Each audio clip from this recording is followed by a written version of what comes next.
This is the Millennials in Multifamily podcast, brought to you by Kronos Investment Partners. We interview industry experts to unlock key information that will help young professionals break into the multifamily world in order to create long-term and short-term wealth. If you enjoyed the show, please head over to iTunes and leave a rating and written review so we can reach more listeners. Thank you for joining us on today's episode of the Millennials in Multifamily podcast. I'm your host, John Stober, with my co-host, Fritz Ritter, and today our guest is Walker Meadows. Walker lives in Atlanta, Georgia, where he works full-time as the underwriter for Open Door Capital, a Brandon Turner company. In the past, he's flipped houses, founded and managed a successful education company, and held a variety of engineering, finance, and account management positions at large companies. Walker Meadows, thank you so much for joining us on today's episode of the Millennials in Multifamily podcast. How could you tell our listeners, how exactly did you get your start in the world of real estate investing? Yeah, John, Fritz, really appreciate you guys having me on today. I'd say I probably had an atypical start. So I studied mechanical engineering in school and then got my MBA afterwards and kind of went down the traditional path, I guess, go to a good school, get a corporate job, make a good, $60,000, $70,000 a year and start to climb the corporate ladder. I live in Atlanta, Georgia. And so that's kind of where I started my work career. But then like so many other people read Rich Dad, Poor Dad and just had like my brain totally ripped open. And I was, it was totally went. And from that point forward, I just became more and more jaded with my current situation. And so then I just started, dove into bigger pockets, kind of went through that whole typical progression, read like 20, 30 books on all kind of self-development, real estate and stuff, and kind of got addicted to it. Thought I wanted to house hack. So I started looking for like duplexes, triplexes in Atlanta. It was really hard to make the numbers work, but it was a good, thought exercise to go through all the underwriting and start to learn how real estate finance works. So then I didn't find a house hack in the traditional sense, but I did find basically a house that my wife and I were going to flip, like a live-in flip. Mm-hmm. And so we bought it, lived there for a year. Basically did cosmetic rehab to it and then flipped it. And now we're the house that I'm in now is our second live-in flip that we bought off of an estate sale and lived in the living room, put our bed in the living room for like a few weeks, finished off the bedroom and the bathroom, and then moved our stuff in there and kind of worked our way through the rest of the house. And so that's kind of how I got my start. And then it kind of springboarded, pretty hard from there. Like Brandon Turner mentioned on one of their Bigger Pockets podcast episodes in early 2019 that they were looking for some people to help them with underwriting. And that's kind of my skill set. Everything I've done up to this point has been very analytical. So engineering, corporate finance, it's all kind of revolves around numbers. So I applied with like a bunch of other people and kind of went through this whole process with them. And kind of popped out the other end and kind of stuck with them as they started to grow their company. And so I've been working with Brandon at his company called Open Door Capital for about 4 months full time now. And I've been helping him out on the side for probably an additional 6 months prior to that. I'm head of acquisitions for them and underwrite and I'm in charge of underwriting, lead gen, due diligence, everything up to the closing table for all the mobile home parks we're looking at. It's kind of a hockey stick. That's awesome. Brandon's book on managing rental properties is actually what got me into real estate investing. Really? So I'm a huge fan of his. Yeah. I'm still pretty fanboying pretty hard. It's pretty surreal. Cause I was the same way. Like I'd listen to every podcast, read all the books, and it's weird. You kind of develop like this, you feel like people. It's a weird kind of like relationship that you start to develop with people when you listen to them so much and then you meet them in person and it's been a cool ride so far. So it sounds like your background is very similar to mine. I'm also very analytical, good with the spreadsheets. I'm interested, how did you learn to underwrite these deals? Because it's not like there's a coaching program out there for deal analysis like there is finding deals and raising money. Yeah. Yeah. And as much as I would love to say that I found like this great ebook online or, a great software, like to be honest with you, a lot of it was just like holding up in a room with a pot of coffee and just essentially banging your head against the wall for days and days and days, and just trying again. And then eventually you get it, I'd say that, when I was starting out, a lot of the concept, the high level concepts, at least, from even single family home type of real estate translate to multifamily. So I had a lot of experience from that, just from, trying to find a house hack here in Atlanta and stuff. And I was familiar with core financial concepts in general. But yeah, a lot of it was just Googling, trying to figure stuff out. There's a few like Udemy courses that you can take on specific, like on waterfalls or promotes or the more kind of complicated, I guess, aspects of the underwriting. But in general, the math really isn't that hard. The spreadsheets and the assumptions can be numerous, and like that part of it can be complex. But I tell people all the time, I'm like, the math really is not that hard. You get familiar with a good like 20 or 30 financial terms and concepts and what they mean, and then get decent at Excel and practice. And that's pretty much it. So I agree with you.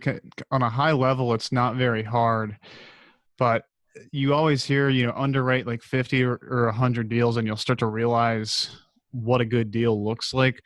Since the concepts really aren't too complicated, what does that repetition help you learn? Mm-hmm. Or what did it help you learn specifically? Yeah. So it's one of those things like it might be simple, but it's not easy. And when I say it's not complex, I mean that in the sense that like it's really just some adding and subtracting and dividing. It's complex in the sense that there's a ton of inputs, and like I think gaining knowledge around how to underwrite correctly is as much around the assumptions and the inputs that you make as it is the math. Like the underlying math is not that complicated. And so, yeah, I guess it can be complex in the amount of information that has to go into it. But as far as like, if you just break out 1 year of a pro forma and consolidate all the expenses into like very general high level expenses and all the income into very general high level income and kind of take a snapshot of it, like the math is not that complicated. So for someone who hasn't operated large properties, or in your case, mobile home parks before, though, how do you know what assumptions to put into your model, especially when it comes to the operating expenses? Yeah. And a lot of that is where the repetition comes in. And mobile home parks are kind of a unique beast in that a lot of the deals you look at are mom and pop owned. And so the financials, you don't always have like a clean T12 to work off of. Mm-hmm. And if you do, it's probably wildly inaccurate to how you're going to operate the property going forward. And so a lot of that is one, relying on our team members that have more operational experience. So like Ryan Murdoch, and we have another team member, Tristan Thomas, who that's kind of their superpower.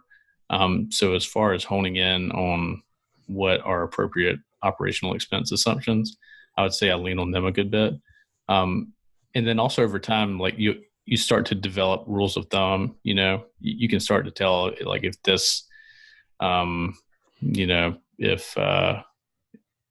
just pick your poison. If the repairs and maintenance is over $150 per pad per year, like something might be up there, or if the T12 says the expense ratio is 75%, like something might be going on there. So a lot of that just comes through repetition, to be honest with you. So I think that's a really interesting point you mentioned earlier, that the seller's T12 is often just incredibly inaccurate, or it's not going to be how you're going to operate the property. So as someone who's underwriting deals, how do you use the seller's T12? Mm-hmm. Yeah. And this is kind of where it gets into, is it science or is it art? Because there is some aspect of that, right? Because like you'll never, before you ship out your LOI, you'll never have the exact dollars and cents on every line item. A lot of it is just using your best judgment, to be honest with you. For a lot of the utility expenses, and there's a lot of expenses that you can verify or validate going forward, especially if your sniff test like alarm is going off that something could be wonky. But yeah, I think you basically use it to I always kind of start with the seller's T12 and then compare that to my rule of thumb assumptions and see if there are any outliers kind of for the first pass through. Mm-hmm. And then kind of work out our offer amount based on that. And then I'll go back and refine that as needed. And so once you've kind of, you're past that initial phase, at what point in the acquisitions process do you keep adjusting your underwriting, from like start to finish? Yeah. So do you mean, so after an LOI is accepted, say? Yeah. You do your due diligence and you hone in on that rehab budget. Yeah. I mean, we really try to be intentional about front loading our underwriting efforts so that we're not stuck in a pickle once we get an LOI accepted, trying to, having to go back and retrade or potentially back out of a deal. I mean, sometimes that does inevitably happen, but we would rather invest more time on the front end to avoid that. But really, I mean, unless it's something very material to the financials, we typically won't go back and adjust the underwriting. We may go back and adjust the underwriting more in a sense of like projections. So say, we discovered that there was actually, two of these lots that we thought were big enough to infill homes on. We figured out that they're actually like 50-foot lots, and so we won't be able to infill those as easily. So we'll go back. We're not going to go renegotiate that with the seller, but we will go back and adjust our underwriting maybe just so we internally have a better sense of what the performance is going to look like going forward. Oh, so why wouldn't you go back to the seller with that if there was a material impact on the returns? And so the keyword there, I guess, is material impact. So and that's an internal conversation that has to be had. If it has and that's pretty subjective, right? And it depends on the deal, and it depends how much you like the deal, and it depends on how much kind of fat you had built into the deal right out of the gate. So I say that's kind of a moving target. If it does have a material impact, then yeah, we definitely do go back. But there's a lot of stuff that pops up in due diligence that doesn't necessarily have a material impact. It has an impact, no doubt, but we typically try to underwrite pretty conservatively on the front end, so we have a little bit of room to absorb some of that. And so what does underwriting conservatively mean to you? Yeah. So at least for mobile home parks specifically, all right. So one aspect of that is, so say if you have a T12 and then your rule of thumbs, and because seller expenses can be high, but they can also be low. And a lot of times they are low if they're trying to pump up the NOI of a property to sell it at a higher price. And so one is, we always take that. Let's say if he has, $10,000 for a sewer expense, but our rule of thumb says it should be 15. We'll take the 15. But let's say that he has a $30,000 sewer expense, and our rule of thumb says it should be 15. We may very well take that $30,000, or at least inch up our $15,000 assumption, based on whatever feedback we can get from them. Another way, so something you'll see in the mobile home park space, which is, I don't know if this applies to traditional multifamily or not, but a lot of these parks haven't sold in a long time. So you might have a park that's going to trade at $5 million, but its property tax assessment, its assessed value might be, $900,000, something like that. And so one thing that I'm not sure if a lot of people do this or not is underwrite an increase to property taxes, which you can imagine how significant that would be if they take a $900,000 value property and increase the value to $5 million or some percentage of that. You could be looking at 100-200% increase in property taxes. Oh, yeah. So stuff like that. We're also conservative on the CapEx side, and the going in CapEx reserves, just to make sure we have adequate funds if any issues pop up. Those are just kind of a few examples that come to mind. And I would say we also, So we have in-house property management. So we have a very close pulse on the operational aspects of these properties after we buy them. So we're kind of constantly refining our underwriting to capture more and more of the, just iterating basically and capturing more of the costs that we're actually seeing in the property after we buy it. So Walker, what are some of the typical expenses for mobile home parks? I have to imagine it's a lower expense ratio than it is for multifamily. Yeah. What kind of expense ratios do you guys typically see? Like, I mean, it can be anywhere between 45 to 65, I guess, depending on the age of the building, right? In the market, especially The because size of the building, too. taxes can be so crazy from market to market. Yeah. Yeah. And yeah, it's definitely lower. I would say probably like 35-ish%, 35 to 40. Yeah, it depends as well on like the market, like you mentioned, but it also depends a lot on whether the parks or mobile home parks kind of have a lot of moving pieces. So if the park is 100% what we call park owned homes, so that means the park owns all the homes and is just responsible for all the maintenance on those homes, that can be a lot higher. If the park doesn't bill back, so say if the park pays for sewer and water for all the residents and doesn't bill that back to the tenants, that's another thing that can cause that expense ratio to skyrocket. I mean, so you really can see it range from like 25 to 55, or more, just depending. But I'd say a good average is like maybe 35 to 40. So this may be like a beginner question, but do tenants ever provide the mobile home parks? And if so, like, how does that, like, is that like a strategy to try and look for just lots and people provide the trailers, or do you guys look for the park owned trailers? Yeah.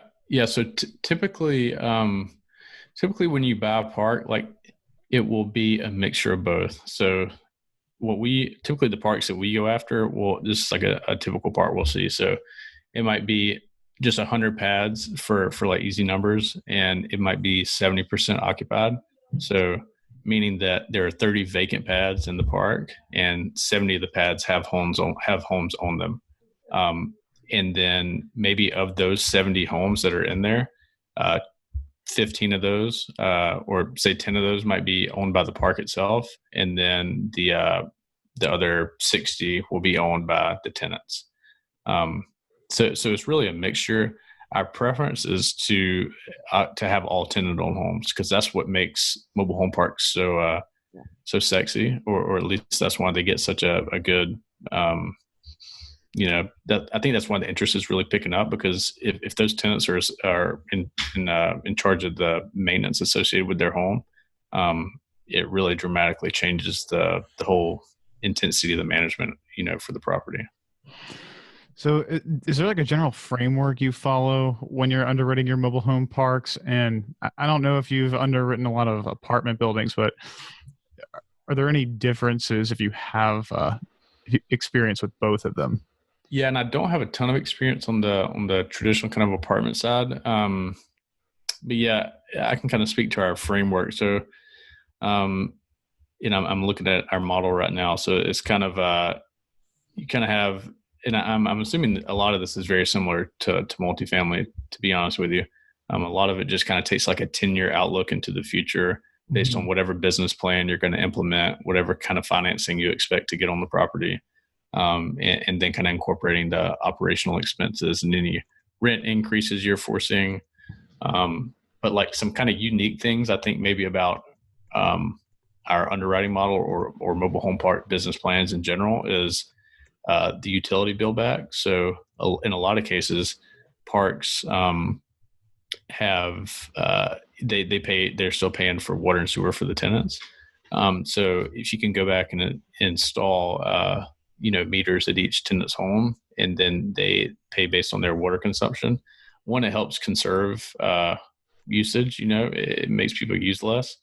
But then also that helps your financials as well. And then another big component of it is the infill. So that's probably the main reason we like mobile home parks so much is it's kind of like you can buy like a 50 unit apartment complex and just start building on units onto the side of it at almost no cost. So it's a way to really force appreciation on the park. And So in that scenario I laid out where we have 70, 30 unoccupied lots, a big part of our value add play is to go in and pull in homes into those lots. Because what you can do is, and at least this is our strategy, you can take, say you can buy a home for 40 or 50 grand, like all in, including setting it up and everything. And then say you can sell it to a tenant, or put it on a lease option purchase contract with a tenant that roughly equals your, say you take out debt on that 40 or 50 grand to buy that home, and then you sell the home to a tenant on like a lease option purchase contract, or even if you just rent it to them, a lot of times their rent payment to you above and beyond lot rent will equal your debt service payment to the manufacturer or whoever you have that debt with. And so basically you're at a net zero from a cash flow perspective, but you just increased occupancy by another unit. And so if they're paying $200 or $300 a month in lot rent, you just added significant, value to the property because the NOI increased at pretty much no expense. Mm-hmm. So that's kind of the biggest difference, I would probably guess, at least with our model, is we bank a lot on the ability to infill. Yeah, I was that was going to be my next question, asking you some of your value add strategies. But are you able to add other income into your pro forma? Like, are there application fees that you guys can start bringing in more of that NOI? Yeah, and there are. That's kind of one of those things where we don't. That's kind of the icing on the cake. A lot of those additional fees.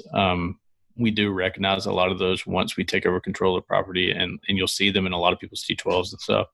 I would guess it's a lot of the same fees you see in traditional multifamily, pet fees, late fees, application fees, background check fees, all that kind of stuff. Sometimes in parks, you'll see like they might have a few stick built like apartments next to it, or a couple of stick built houses where they might have like 20 aluminum storage units. So they can have other kind of ancillary, or they might have some RVs, like 5 or 10 RV pads or something like that. So there are some kind of ancillary income sources, but the majority of the income is the lot rent and any home rent that they're paying you. So I mean, it does sound like you guys are very conservative with your underwriting. But on the front end, how do you make sure that you're not overly conservative and you're passing up on good deals? Yeah, and that's a difficult thing to do, right? Because it's always a balance. Because if you're overly conservative on every piece as you go through the underwriting, then you'll be way off based on your valuation, right? Mm-hmm. So a lot of it goes back just through iterations. So we'll make a first pass through it, and depending on our appetite for the park and kind of all of this is kind of in isolation up to this point, and then we'll circulate the underwriting with our team, and get feedback. And typically a good measure of your competitiveness is just how competitive you're being, so we're putting out probably 1 to 2 LOIs every week. So we have a good pulse on what our take rate is, and just what properties they're going for. So yeah, really just iteration and partner feedback. And then, yeah, I mean, if we've submitted 30 LOIs and haven't gotten any traction on any of them, or 30 or 50 or 60 or whatever the number is, then might be a reason to look into that. Are you guys trying to buy based on the actual profit and loss in the T12, or are you also looking at, hey, like there's this much meat left on the bone, we could potentially buy it at a lower cap rate and then get the stabilized cap up and still make a lot of money? Yeah, we pretty much give no consideration to going in cap rate, just because it can be so easily skewed, especially on heavy value add deals, mm-hmm. Which is a lot of what we look at. What we underwrite to is investor returns. So we fundraise all of our we fundraise private equity to go out and buy these deals, and we promote certain financial targets. And so those are kind of the what we underwrite to, and whatever, the cap rate, going in cap rate just kind of shakes out at the bottom. So in your example earlier, when you mentioned the water and sewer, you said that, rule of thumb is probably like 15 grand a year, and then you might run into 30 grand a year on the T12.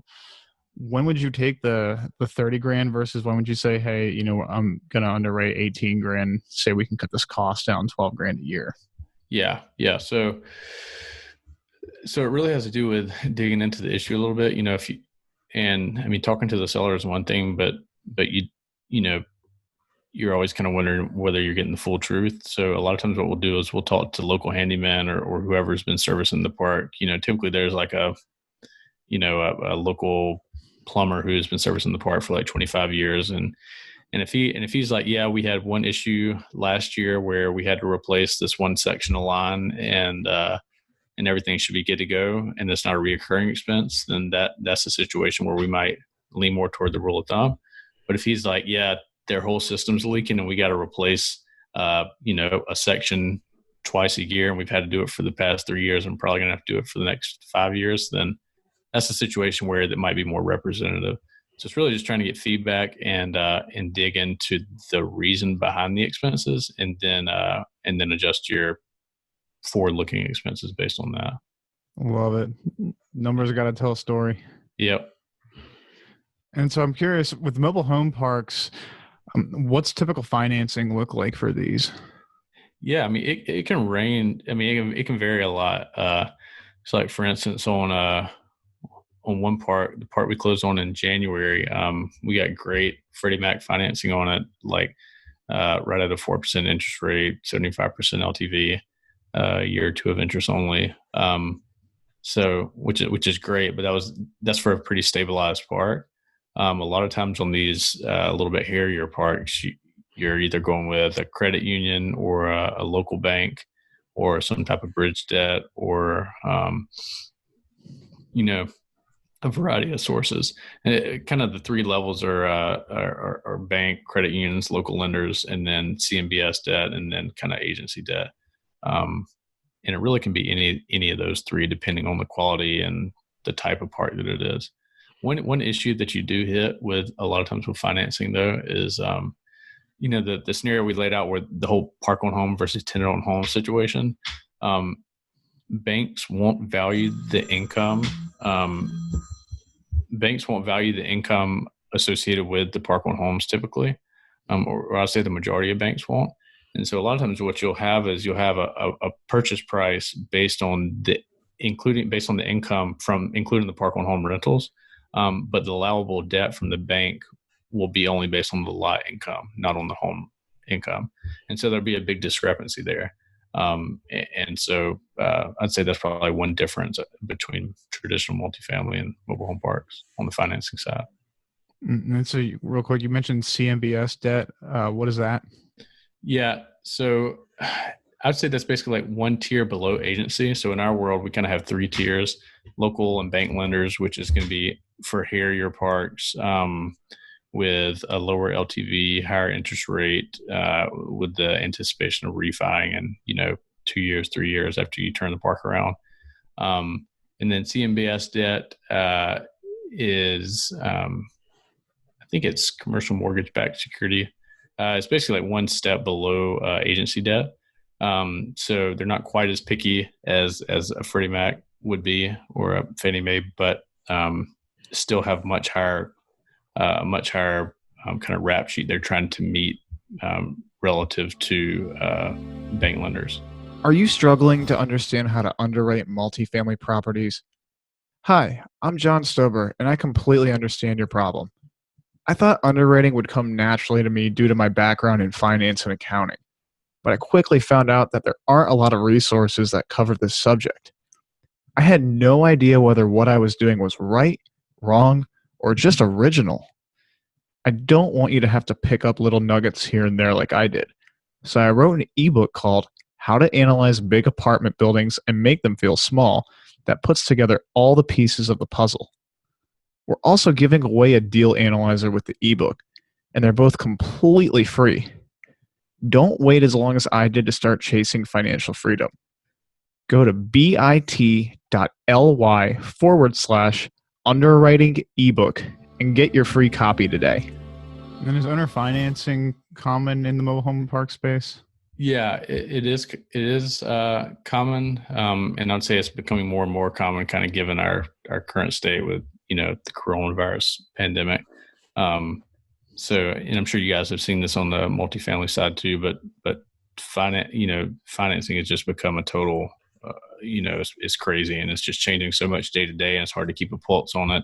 And a lot of people are just so slammed with the SBA loan applications that they just don't have the bandwidth to even process anything. And that we've seen it open up a little bit more appetite for seller financing for a lot of these people that are looking to go ahead and get rid of their parks. But I would say just in general, there probably is a lot more seller financing in the mobile home park space, even outside of coronavirus, relative to the traditional multifamily. So when you guys underwrite your mobile home parks, are you underwriting for a sale at some point down the line, or do you view these as forever holds? We typically evaluate them like a 5 to 7 year hold term, with an eventual exit after we execute whatever business plan we kind of have outlined for that part. So with seller financing being more common in the mobile home park space, how does that impact your exit price and your analysis? Yeah, I mean, I guess it depends on the terms. Really our exit price is just going to be based on the value of the park at the time we exit. A lot of times the seller financing can look a lot like, as far as the terms go, can look a lot like agency financing or some of the other traditional types of financing that we look at. I don't know if there was a specific point you're trying to. Well, like when you analyze your sale, are you assuming you're going to carry the note for someone, or is your outright no sale? Yeah, outright sale. Yeah. Okay. Yeah. We typically try to sometimes there will be a prepayment penalty, but typically we try to steer clear of those. So yeah, we just pay off our debt as if it was any other type of debt. Mm-hmm. And then on top of that, when you're looking at your exit strategy, I know in the multifamily space, a common strategy in recent years has been, renovate like a third to half of the units, and you can prove to the next buyer that, hey, like you can get the rents up here. I've left the meat on the bone for you. And then it allows them to exit at a lower cap rate, but the NOI is also lower. Is that something that's done in the mobile home park space? And if so, how do you view your exit cap? Yeah.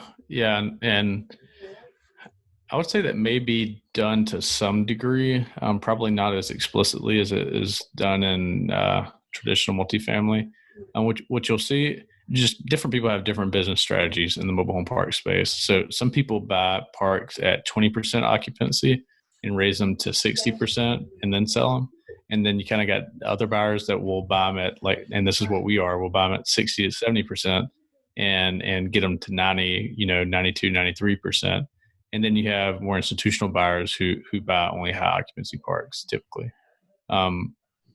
So yeah, I think some people probably do that, especially the people that assume more risk and buy the very low occupancy parks and bring them up to a certain point. That's not necessarily our strategy. Our strategy is to, in an ideal park, is kind of take it from 70 to 90-ish% occupancy, and then we kind of underwrite to an increasing exit cap. So to kind of hedge our bet. Mm-hmm.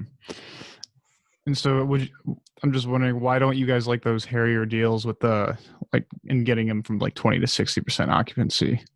Yeah. And that's a good question. And there's you could ask that same question about 30 different things in mobile home parks. Cause it's well, why don't you guys pursue parks with septic tanks, or why do you not want to part with wastewater treatment plants, or why does it have to be over 80 pads, And it's really just a function of the returns and the risk profile that we've kind of outlined for our investors.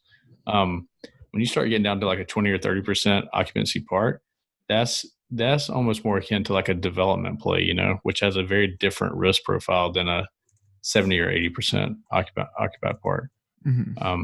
So yes, it's really, you can be successful with a lot of different business strategies, I think, within the space. We're kind of, and I mean this in the best way possible, we're kind of constrained to some extent by what we promote as far as our fund goes. So Walker, what markets are you looking in for these mobile home parks, and what kind of an area makes a great area for a mobile home park? Yeah, yeah. So we're looking at. I like to tell people the Southeast and Midwest, but really, I mean, we'll look at any state that doesn't have very strict landlord laws. So, like, we kind of try to steer clear of the Californias and Washington states, Oregon's, Illinois, New York, stuff like that. Uh, yeah, and then really we'll kind of give a hard look at anything outside of that. But a lot of times that just based on the number of parks in the Southeast and Midwest, that's kind of where we land. Um, yeah, and so as far as the demographic factors that make a good mobile home park, um, I would anticipate it's a lot of the same stuff you guys look at, like job growth and one big one that we look at is affordability in the area. So if you look at an area and it's got a median home price of $200,000 and a median income of $40,000, um, it's kind of a scale of affordability. And as far as mobile home parks go, being affordable housing, like you want that demand to be as high as possible. So typically you like to see strong and increasing population, like strong job growth, a strong population period. Like you want to see a lot of people with an increasing trend. And then you would like to see big affordability issues there. So depending on those demographics, so just like population and job growth, does that impact some of like your growth rates, such as like expense growth, rent growth in different markets? I would say maybe indirectly. We don't necessarily like correlate that to the point where we're like, all right, yeah, this is 200,000 people in this metro, so we're going to underwrite our rent growth differently. A lot of that's just driven based on local comps, and I think mobile home parks maybe. I don't know this, but I speculate that it's kind of an outlier relative to traditional multifamily in the sense that it might not be as dependent on the demographics. It definitely still is. Like, you definitely still want to see positive trends, but affordability, I think, is an issue that's on the rise everywhere. And so I think you can make a mobile home park successful with a lot lesser demographic drivers than you would maybe a traditional like multifamily apartment building. Awesome. So I'm curious because you sound like you've underwritten a lot of deals. What's the biggest mistake you see, or what are some of the biggest mistakes you see a lot of people do when they're underwriting deals? Yeah, and so I'm just gonna make a lot of assumptions here because like I really only see my underwriting, but kind of just through talk throughout the industry and kind of I think a lot of these statements are true. One is, and you guys probably see the same stuff, but basically underwriting to a decreasing exit cap, and so that is, and who's to say if that's correct or incorrect, right? It's just not. It doesn't fit with our risk profile, so I guess I'll just put it like that. Another very common mistake is park on home rent expense, repairs and maintenance expenses. So just imagine you have like a 40-year-old mobile home rental. Can you imagine the repairs and maintenance associated with the upkeep of that home, right? Like if you just take like a new unit in a multifamily, like traditional multifamily, like it's got a decent amount of repairs and maintenance. You got a budget for that, just, a new unit. So take a mobile home that isn't manufactured to the highest quality and then put 40 years of age on it. And a lot of people really underestimate the expenses associated with that. And then I'd probably say unrealistic rent bumps, maybe. So it's a common theme you'll see in mobile home parks is everybody kind of thinks that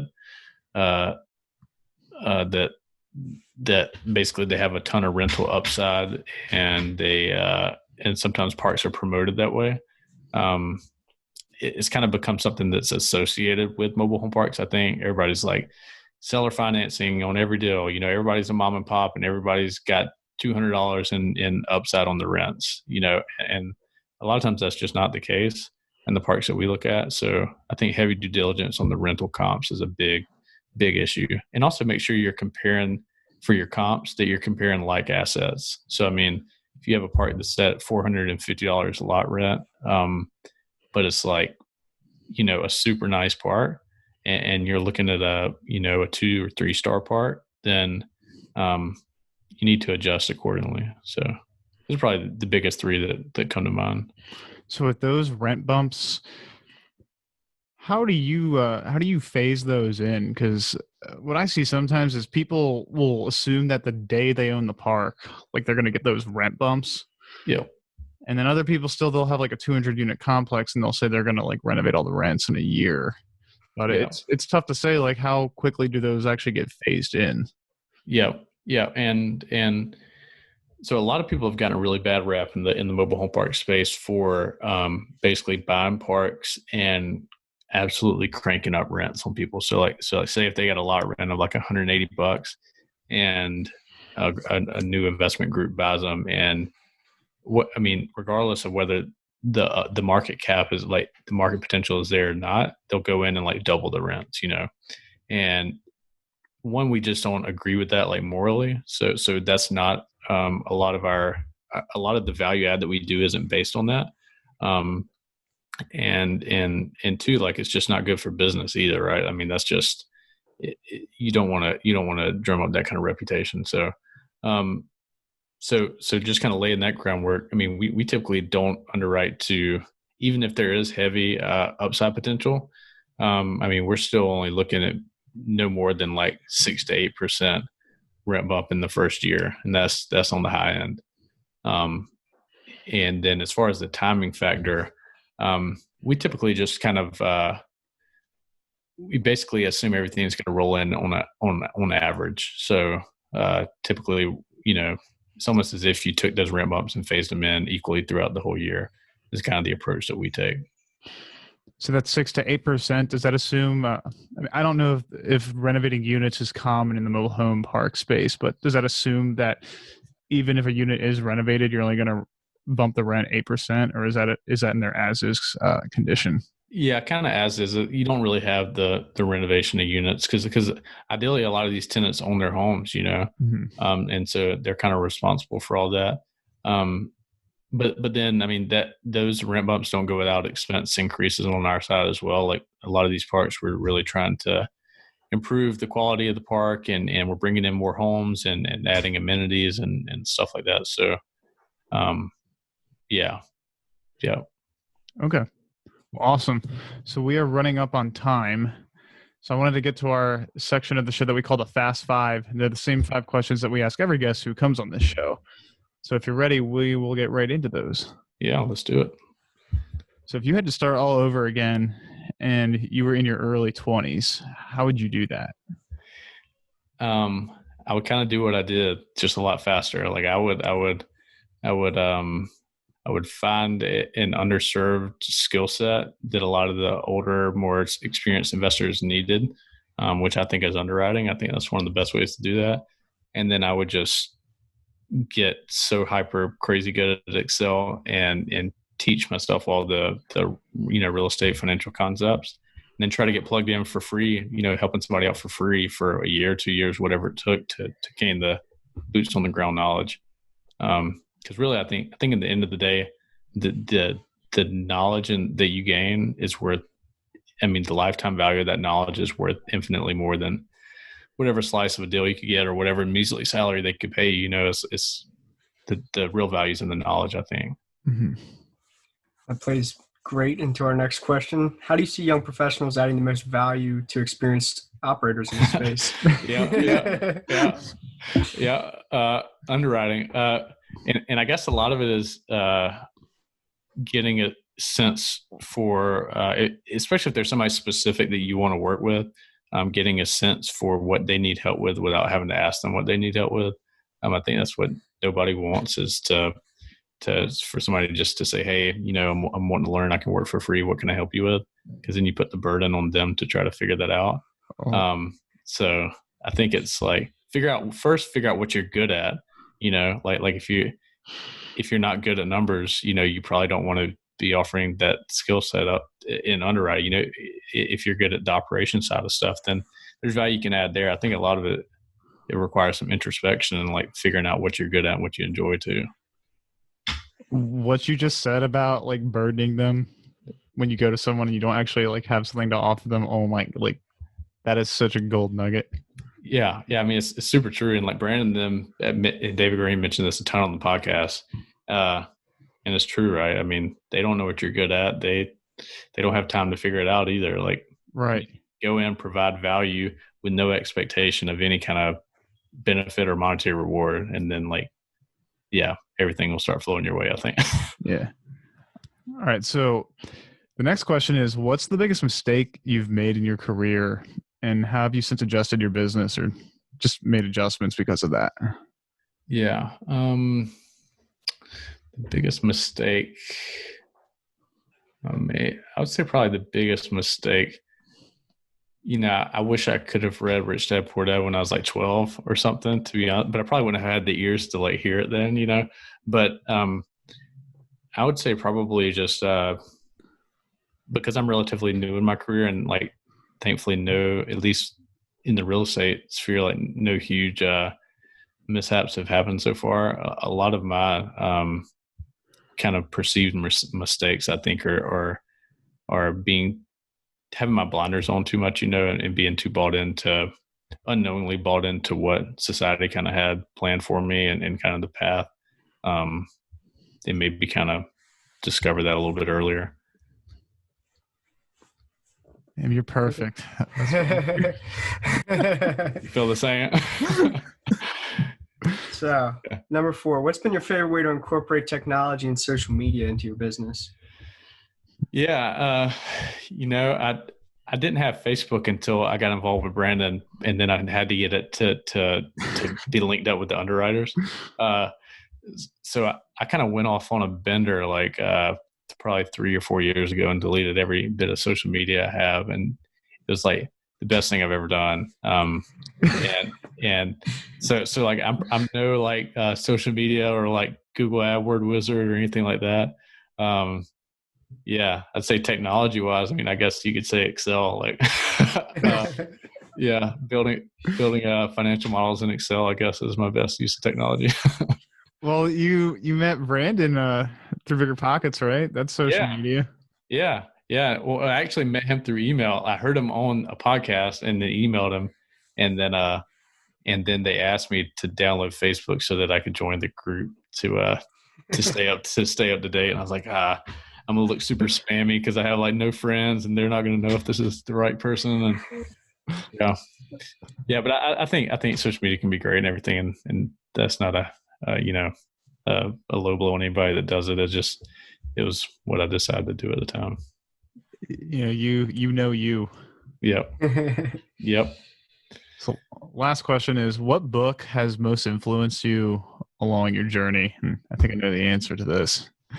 Yeah, I've only mentioned like 5 times. But yeah, I mean, Rich Dad Poor Dad was like the total mindset shift book. And I mean, there's a lot of other great books. Like each kind of serves its own purpose. I mean, I read a lot, and I would just give the advice that like just reading like 15 or 20 minutes a day can literally change your entire life. And I also I give people the advice to quit reading bad books. Like if you read like a chapter in, I used to feel like I needed to finish a book or feel like I wouldn't get the gist of it. Like life is too short to read bad books or books that you're not passionate about. Mm-hmm. But like I probably have 50, 60 books that I'm only a few pages into or, a few chapters. So yeah, I mean, but some other books I really like, The One Thing by Gary Keller is super great book. Simple Path to Wealth, I think, by J.L. Collins. That's a great book that I give out to people that are just kind of starting on their personal finance journey, And there's some good books on Creating Your Story Brand, I think is it going by Donald Miller. Just kind of gets into, I think that's the title of it. It's kind of storytelling and how to incorporate storytelling to get your message across, which I think is super valuable. Totally agree with that. Yeah, I'm a victim of having to finish the book. There's been so many times where it felt like it was running outside. It was so like I just lost total interest, but I still finished it. Yeah, no, I used to be the same way, man. And I read some stats somewhere that totally like jaw dropped me. It was like basically if you read like this and this and this for every year and every year for the rest of your life, assuming you live to be so long, then it means you can only read like 400 books or something. I was like, oh my God, I cannot. If I only get to read 400 books, I got to be super selective, you know? So, Yeah. But I think books are, I mean, you can't get a much better return on investment of your time and money than a book, you know? All right, Walker. Well, thank you so much for joining us on today's episode of the Millennials and Multifamily Podcast. If you even want people to reach out to you, what would be the best way that they could reach you? Yeah, I would. I'd just say shoot me an email. It's probably the best way. Walker, WALKER @odcfund.com. If you just want to chat or if you ever see any mobile home parks, we're looking for like any mobile home park with 100 plus units and city utilities. So just email me. Awesome. Well, thank you so much. Thank you, All right, Walker. guys, really appreciate it. Have a good one. Thank you for listening to the Millennials in Multifamily Podcast, brought to you by Kronos Investment Partners. If you enjoyed the show, please leave us a rating and a written review at iTunes so that we can connect with more people. Finally, head on over to kronosinvestmentpartners.com and sign up for our newsletter so you can stay updated on everything we're doing.